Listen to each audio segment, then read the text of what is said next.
Hello and welcome to Supposedly Fun. My name is Greg and I'm here today to do a second part to a video that I did last week about anticipated book releases for the rest of 2024, books that I'm really looking forward to. I will have a link to that video in the description box down below if you would like to check that one out. That video really deals with books that I'm all in on and feel pretty convinced I would want to read.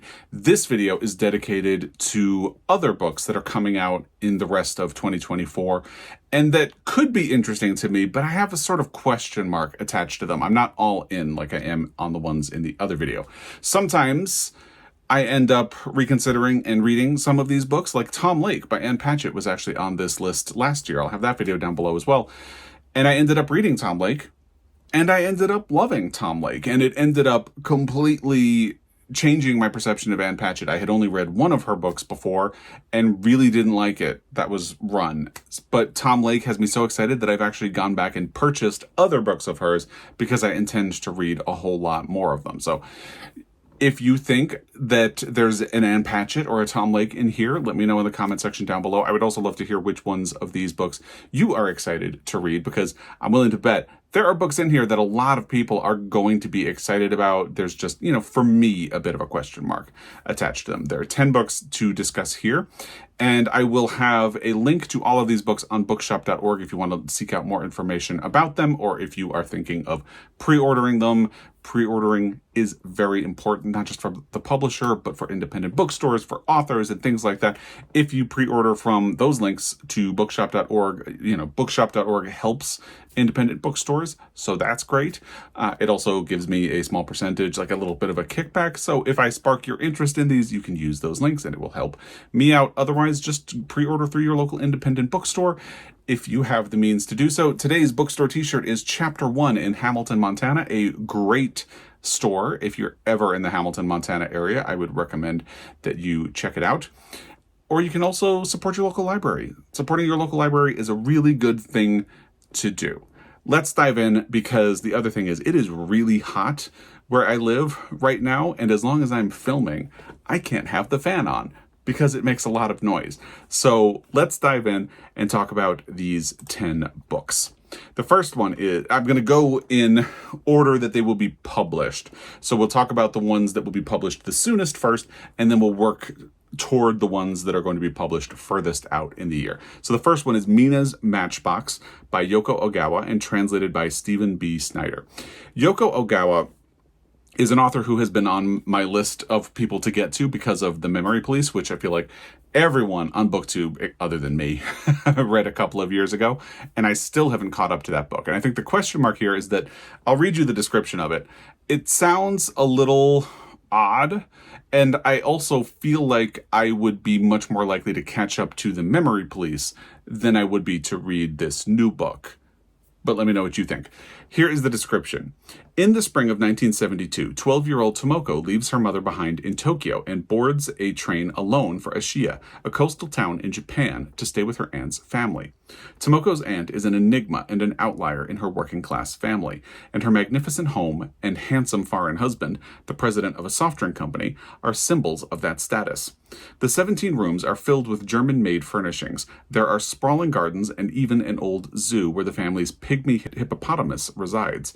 The family is just as beguiling as their mansion. Tomoko's dignified and devoted aunt, her German great-aunt, and her dashing, charming uncle, who confidently sits as the family's patriarch.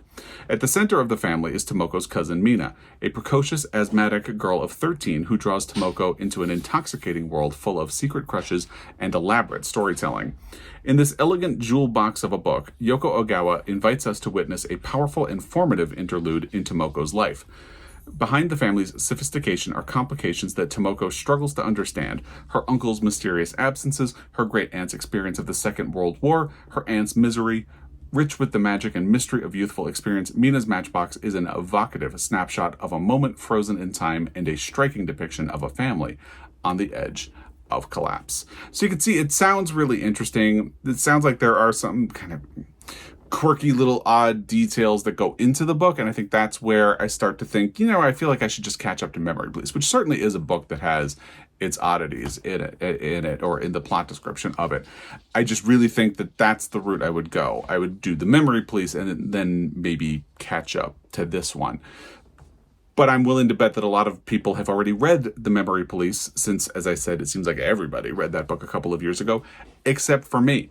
So if you have, maybe you would like to pick up this one or, anything like that. So I felt like it would be worth including here. It will be published on August 13th of this year by Pantheon Books. And let me know if you're interested in this one or if you think it wouldn't be worth going back to The Memory Police before diving into another Yoko Ogawa book. I also do have a copy of The Housekeeper and the Professor by Yoko Ogawa, and I feel like, again, that's one that I would probably prioritize first. So maybe actually even The Housekeeper and the Professor before I would do The Memory Police, and then I might think about catching up to the new book, or at least the newly translated book by Yoko Ogawa. Let's move on to the next book, which is The Unicorn Woman by Gail Jones. This will be published on August 20th, and it will be published by Beacon Press. Gail Jones is someone who was discovered by Toni Morrison when Toni Morrison was working as an editor. And then Gail Jones went for a long period, I want to say about 20 years, where she did not publish a book. When she did, the book, which was called Palmares, mostly flew under the radar and then emerged as a Pulitzer Prize finalist. It lost to The Netanyahus by Joshua Cohen.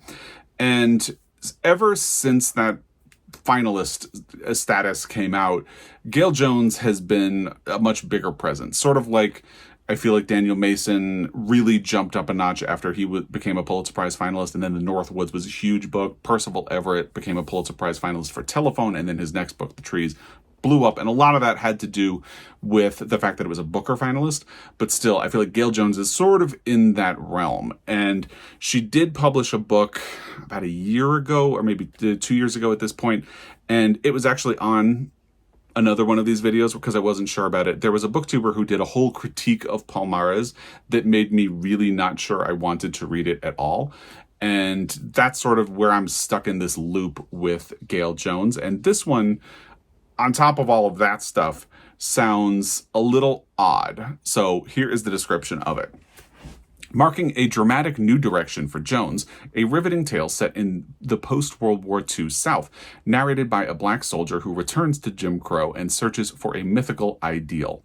Set in the early 1950s, this latest novel from Pulitzer Prize and National Book Award finalist Gail Jones follows the witty but perplexing Army veteran Buddy Ray Guy as he embodies the fate of black soldiers who return, not in glory, but into their Jim Crow communities.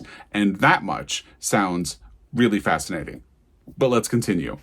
A cook and tractor repairman, Buddy was known as Budweiser to his army pals because he's a wise guy. But underneath that surface, he is a true self-educated intellectual and a classic seeker, looking for religion, looking for meaning, looking for love.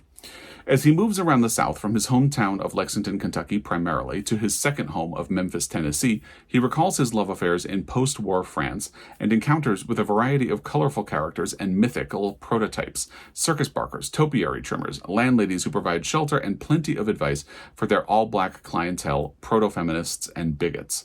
The lead among these characters is, of course, the Unicorn Woman, who exists but mostly lives in Bud's private mythology.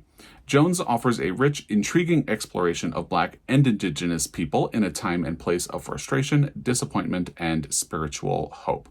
So there are definitely elements of this book that sound really fascinating, and that's been true of Gail Jones's two previous books, Palmares, and I just don't remember the name of the one that came out between The Unicorn Woman and Palmares. But I've heard such mixed things about the results, and I've heard some things about the way the books are crafted that make me feel hesitant to pick up a Gail Jones book. And that's kind of where I feel stuck. So if you've read anything by Gail Jones, let me know what you thought of it in the comment section down below, because I do feel like I could be convinced to try her books. Like I said, there are so many elements of this description that sound like something I would ordinarily immediately want to read. And I admit a big part of this is because of that critique of Palmares. I will try to link the video that had been done down below because it really takes the perspective of someone from Brazil and critiques the way Gale Jones portrays slavery in that country. And it doesn't sound great. So that's where I'm stuck with Gale Jones. If you've read one of her books, let me know. But in the meantime, I feel like I'm just going to and let you know that this is something that is going to be out there, and I will probably be focusing on all of the other books that were in my previous video and getting to them eventually. The next book is Death at the Sign of the Rook, a Jackson Brodie book by Kate Atkinson. And I feel like a lot of people are going to be very excited that there is another Jackson Brodie book coming. It will be released on September 3rd by Doubleday Books. Jackson Brodie is a character who's appeared in I don't know how many Kate Atkinson books, because the only one that I have actually read was the first one, which is Case Histories. And when I read that book, it was seriously hyped. People love Case Histories. So I read it and thought it was just fine. And that's where hype can be a little bit dangerous. And because I thought it was just fine, I have kind of stayed away from Kate Atkinson books ever since. And even though other people are really enjoying her books, I've just never really felt like dipping a toe back in those waters. But I know a lot of people love her books, so I feel like you will be excited that she does have a new book coming out and that it will be a Jackson Brodie mystery. And maybe at some point I'll pick the series back up. Maybe I'll even reread Case History, since it has been a long time at this point. But anyway, here is what this book is about. The highly anticipated return of Irresistible, according to the New York Times, Private Eye Jackson Brodie, in the newest installment of the best-selling series hailed as unputdownable by Time. So, tangent, I don't like the word unputdownable. We don't have to get into it here. Anyway, welcome to Rook Hall. The stage is set, the players are ready. By night's end, a murderer will be revealed. In his sleepy Yorkshire town, ex-detective Jackson Brodie is staving off boredom and malaise. His only case is the seemingly tedious matter of a stolen painting. But Jackson soon discovers a string of unsolved thefts that lead him down a dizzying spiral of disguise and deceit to Burton Makepeace, a formerly magnificent estate now partially converted into a hotel hosting murder mystery weekends. As paying guests, impecunious aristocrats, and old friends collide, we are treated to Atkinson's most charming and fiendishly clever mystery yet, one that pays homage to the masters of the genre, from Agatha Christie and Dorothy Sayers to the modern era of Knives Out and Only Murders in the Building. And I think another reason why I haven't really dipped a toe back into the waters of Kate Atkinson is I haven't really been enjoying mystery thrillers over the last 10 years or so. And I've talked about that a lot. We don't have to do a whole psychological unpacking on that right now, but it just doesn't feel like something that appeals to me as my reading life is at the moment. But I understand a lot of people feel differently. So for all of you, I'm sure you're very excited to know that there's a new Kate Atkinson. It's a Jackson Brodie book, and it will be released on September 3rd. Let's move on to the next book, which is called Entitlement by Rumaan Alam. Now, I read Rumaan Alam's last book, which was a finalist for the National Book Award for Fiction, called Leave the World Behind.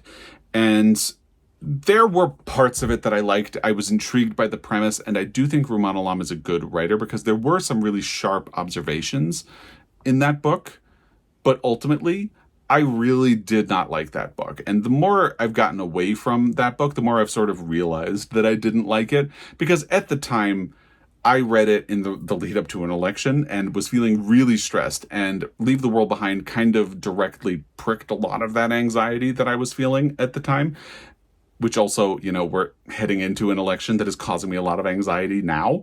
So, of course, here's Rumaan Alam with another book. But I think I had sort of given Leave the World Behind a pass at that time because I assumed it was election stress that made me dislike the book. And I think now, with the benefit of hindsight, I can accept I just didn't like the book.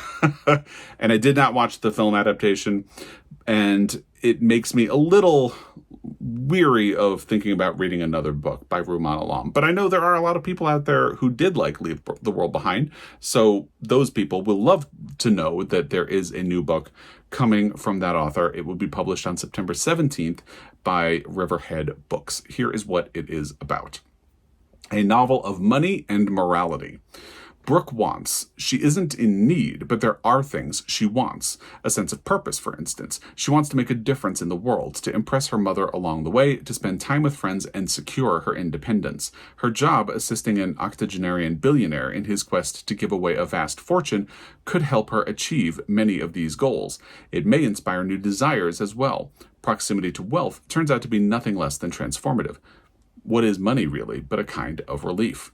Taut, unsettling, and alive to the seductive distortions of money, Entitlement is a riveting tale for our new Gilded Age, a story that confidently considers questions about need and worth, race and privilege, philanthropy and generosity, passion and obsession. It is a provocative, propulsive novel about the American imagination.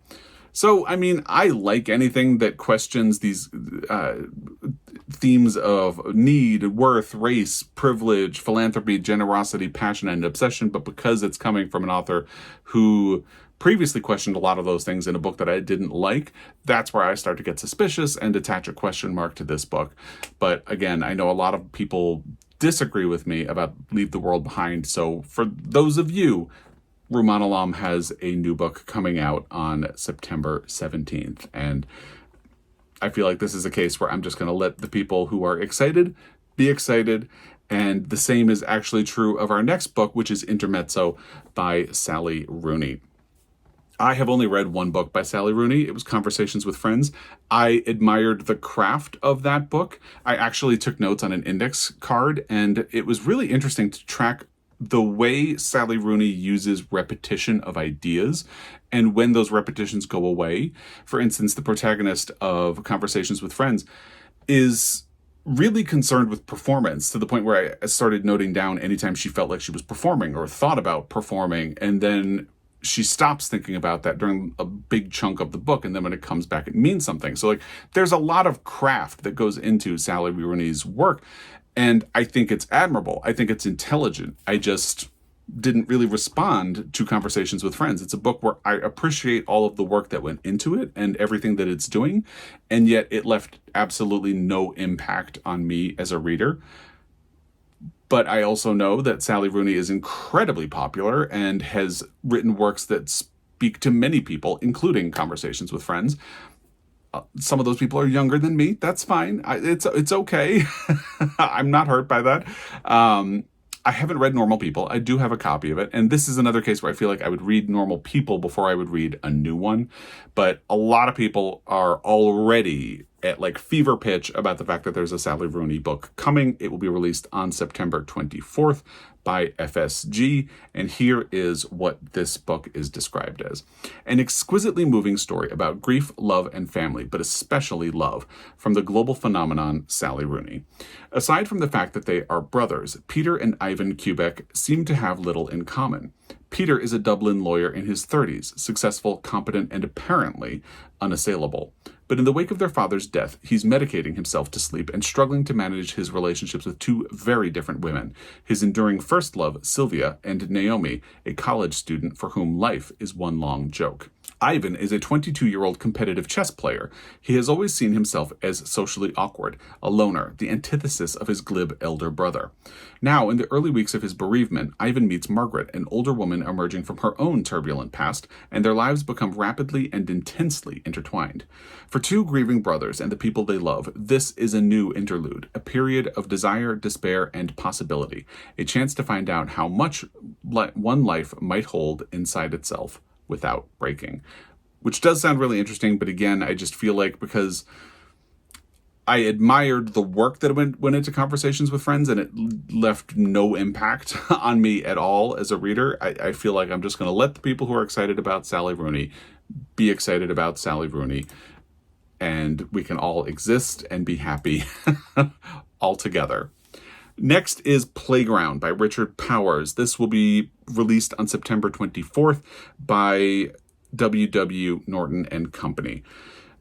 I have only read half, or at least a portion of one Richard Powers book, and that is The Overstory, which I DNF'd. And I will have to pick it back up at some point. Well, I won't have to, but I want to try it again as part of my Pulitzer Prize project, where I'm reading all of the books that have won the Pulitzer Prize for fiction. And the fact that I didn't really get along with that book and a lot of the stuff I heard about his subsequent book, Bewilderment, has made me kind of stay away from Richard Powers. But again, I know that there are a lot of people who are excited about his work and who love his work and who his work has really spoken to. And for all of those people, I want to, say, I'm really happy that you enjoy his work. Here is a new book that is coming from him. I feel like I will revisit the Overstory before I do anything else by him. But I feel like this is possibly a contender for the Booker. I think it's released before the eligibility period ends. We'll have to see how everything goes because we'll be getting the long list for the Booker at the end of July. Here's what they say about this book. 4 lives are drawn together in a sweeping, panoramic new novel from Richard Powers, showcasing the Pulitzer Prize-winning author of The Overstory at the height of his skills. 12-year-old Evie sinks to the bottom of a swimming pool in Montreal strapped to one of the world's first aqualungs. Aina Arroita grows up on naval bases across the Pacific with art as her only home. 2 polar opposites at an elite Chicago high school bond over a 3,000-year-old board game. Raffi Young will get lost in literature, while Todd Keene's work will lead to a startling AI breakthrough. They meet on the history-scarred island of Makatea in French Polynesia, whose deposits of phosphorus once helped to feed the world. Now, the tiny atoll has been chosen for humanity's next adventure, a plan to send floating, autonomous cities out into the open sea. But first, the island's residents must vote to greenlight the project or turn the seasteaders away. Set in the world's largest ocean, this awe-filled book explores the last wild place we have yet to colonize in a still unfolding oceanic game, and interweaves beautiful writing, rich characterization, profound themes of technology and the environment, and a deep exploration of our shared humanity in a way only Richard Powers can. And he seems to really love these books that have like big sweeping casts of characters, and from the description it sounds like this will be one of those as well, kind of like The Overstory, which has a bunch of different characters and storylines that kind of converge. So I feel like I will probably eventually attempt my reread of The Overstory, and that's where I will go next with Richard Powers. But I know a lot of people are going to be very excited, and I am happy for all of you. Now we have The Last Dream by Pedro Almodovar and translated by Frank Wynne. And this will be released on September 24th. September 24th is a big day for books. It will be released by Harper Via. Pedro Almodovar is a director. He has done a lot of really great movies, and I'm a fan of many of those movies. So I was really excited when I heard that he has a novel coming out, and I think the description of it made me feel a little like, huh. And for that reason, I feel like I would prioritize all of the books in my other video before I would get to this, and then I kind of don't know. I feel like I'm in wait-and-see mode with this book. I kind of want other people to read it and then let me know what they thought of it before I'm willing to really commit to it myself. Here's the description of it. Making his English language debut, the iconoclastic 2-time Academy Award-winning writer and director reveals his singular mind as never before in this collection of 12 remarkable stories, spanning memoir, comedy, autofiction, parody, pastiche, and gothic fiction. With his debut collection, film legend Pedro Almodovar delivers a tantalizing glimpse into his world, formed by 12 stories carefully selected from his personal writings dating from the late 60s to the present. Almodovar writes, "I've been asked to write my autobiography more than once, and I've always refused. I've never kept a diary, and whenever I've tried, I've never made it past page 2.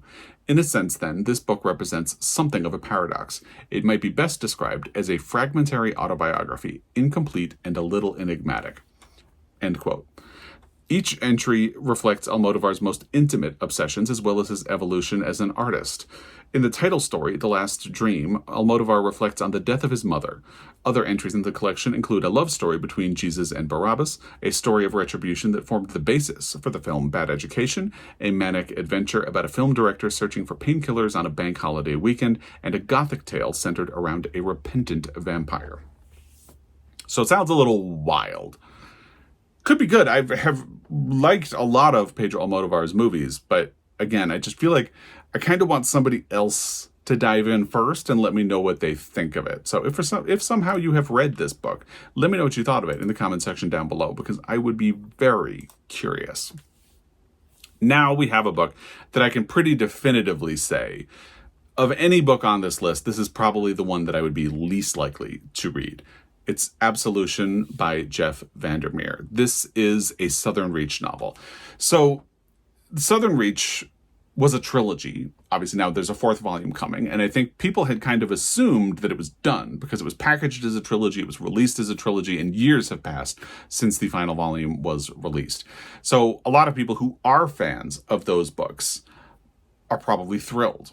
Annihilation was the first one. I think there was Authority, and I don't remember the names. Annihilation was the first one. And I thought Annihilation was just okay. But I went on and read the other two books in that original trilogy, and I felt like, in my opinion, they got worse and worse, and by the end, I was just kind of angry and frustrated. So that's why I feel like, of all the books on this list, this is the one I'm least likely to read. But again, a lot of people have enjoyed the Southern Reach novels, so I'm not here to, upset you. I want you to be excited. So this will be released on October 22nd by MCD, and here's the description of it. 10 years after the publication of Annihilation, the surprise fourth volume in Jeff Vandermeer's blockbuster Southern Reach trilogy. When the Southern Reach trilogy was first published a decade ago, it was an instant sensation, celebrated in a front-page New York Times story before publication, hailed by Stephen King and many others. Each volume climbed the bestsellers list, awards were won, the books made the rare transition from paperback original to hardcover, the movie adaptation became a cult classic. All told, the trilogy has sold more than 1 million copies and has secured its place in the pantheon of 21st century literature. And yet, for all this, for Jeff Vandermeer, there was never full closure to the story of Area X. There were a few mysteries that had gone unsolved. Some key points of view never aired. There were stories left to tell. There remained questions about who had been complicit in creating the conditions of Area X to take hold. The story of the first mission into the Forgotten Coast before Area X was called Area X had never been fully told. And what if someone had foreseen the world after acceptance? How crazy would they seem? Structured in 3 parts, each recounting a new expedition, there are some long-awaited answers here, to be sure, but also more questions and profound new surprises. Absolution is a brilliant, beautiful, and ever-terrifying plunge into unique and fertile literary territory. It is the final word on one of the most provocative and popular speculative fiction series of our time. And there you have it.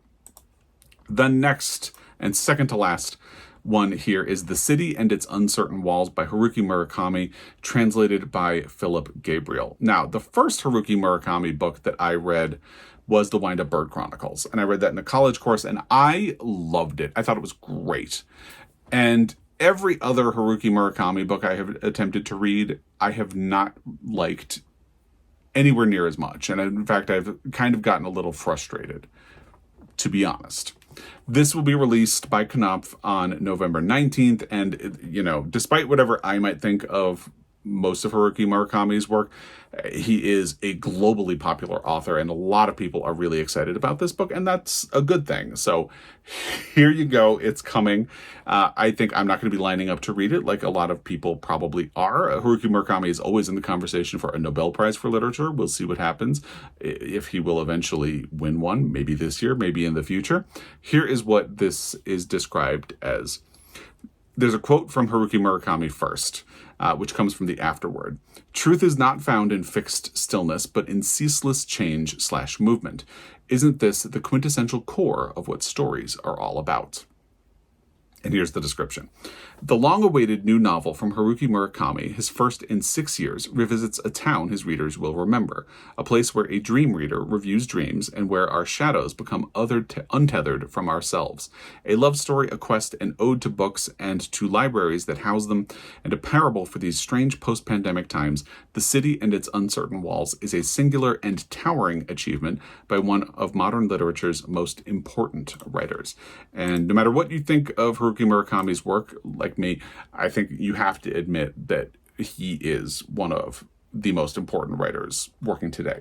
He just kind of is. So The final book on this list is The Voyage Home by Pat Barker. This will be released on December 3rd by Doubleday Books. And my question mark on this one is that I feel like if I'm going to read Pat Barker, I'm going to go back to the Regeneration trilogy, because I read Regeneration and I never read the other two books in that trilogy. And I loved Regeneration. So I need to go back. I want to reread Regeneration and then read the other two books. So I feel like that's where I would go if I were going to be picking up a Pat Barker book. And this is the third installment in a series about the women of Troy. And I am not so into mythology retellings, so there's another sort of barrier for entry for me in that. But I could be convinced to read it. But again, I feel like I would have to go back and read. I would want to start with the Regeneration trilogy, and then there are like two books that come before this one in the Women of Troy series. So I would feel like I would need to do them. So I have a lot of homework that I would need to do before I could even really think about this book, to me. Yeah, I don't think they're like strict series, at least in this trilogy, but you know, I feel like I would want to do them in order. So here's the description. From the Booker Prize winning author of the Regeneration trilogy comes the powerful third installment in the Women of Troy series. Pat Barker has crafted the latest in a brilliant reimagining of Greek mythology, and The Voyage Home is the work of a writer at the height of her powers. In this third outing, she follows the young Ritza and the unpredictable Cassandra on their perilous return journey to Mycenae. Cassandra has acquired the powers of prophecy from the kiss of Apollo, but the very same god has taken away the people's belief in her abilities. Though she warns of the carnage that awaits the Greek warrior king Agamemnon, who numbs himself with alcohol on the storm-plagued trip home, her shipmates disregard her.